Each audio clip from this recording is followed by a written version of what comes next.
हाय ସାଙ୍ଗମାନେ ସମସ୍ତଙ୍କୁ ୱେଲକମ୍ ମାଇ ୟୁଟ୍ୟୁବ୍ ଚ୍ୟାନେଲକୁ ସମସ୍ତଙ୍କୁ ଆଜି ଆସିକି ଆମେ ପହଞ୍ଚି ଯାଇଛୁ ସମ୍ବଲପୁରରେ। ଏବେ ଆସିକି ଆମେ ପହଞ୍ଚିଛୁ ସମ୍ବଲପୁରରେ।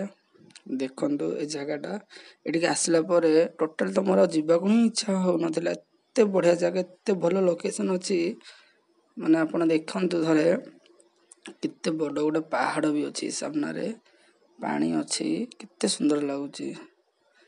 এই ଜାଗାରେ ତ ମୁଁ ତ ବହୁତ ସାରା ଆଗେ ଭିଡ଼ିଓ ବନେଇ ଦେଇଛି, ବହୁତ ସାରା ଫଟୋ ସବୁ ଉଠେଇ ଦେଇଛି। ଦେଖନ୍ତୁ ଥରେ ଏ ଜାଗାଟାକୁ, ଏଠି ଏମିତି ପାଣି ଯାଇଛି ଆଉ ଏଇଟା ଗୋଟେ ବଡ଼ ପାହାଡ଼ଟେ।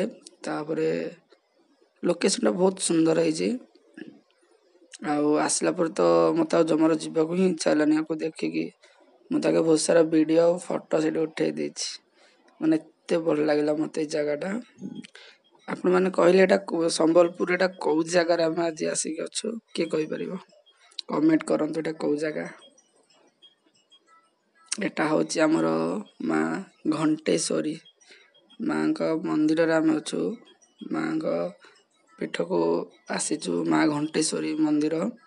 ସେଇ ଲୋକେସନଟା ଦେଖନ୍ତୁ କେମିତି ଯିବାକୁ ପଡ଼ୁଛି। ଦେଖନ୍ତୁ ସେପଟେ ବି ରାସ୍ତା ଅଛି, ଲୋକମାନେ ଯାଉଛନ୍ତି। ଦେଖନ୍ତୁ ଏପଟେ ବି ଗୋଟେ ରାସ୍ତା ଅଛି, ଯେମିତିକି ଆମର ଏଇଟା ଅଛି। ଦେଖନ୍ତୁ ଗୋଟେ ସରୁ ରାସ୍ତା ରହୁଛି ଯିବା ପାଇଁକା।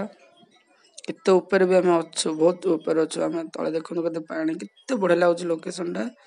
ଆଉ ଏତେ ଛୋଟ ରାସ୍ତାରେ ଲୋକମାନେ ସବୁ ଯାଉଛନ୍ତି ଆସୁଛନ୍ତି ମନ୍ଦିରକୁ।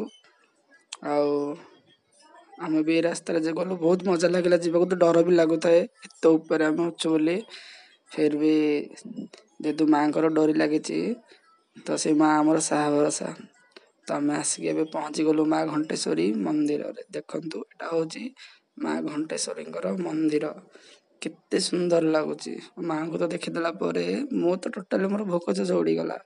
ଭୋକ ହିଁ ଲାଗିଲାନି ଖାଇବାକୁ। ବାସ୍ ମୋର ଯିବାର ଇଚ୍ଛା ହିଁ ନଥିଲା, ଏତେ ବଢ଼ିଆ ଜାଗା ଛାଡ଼ିକି।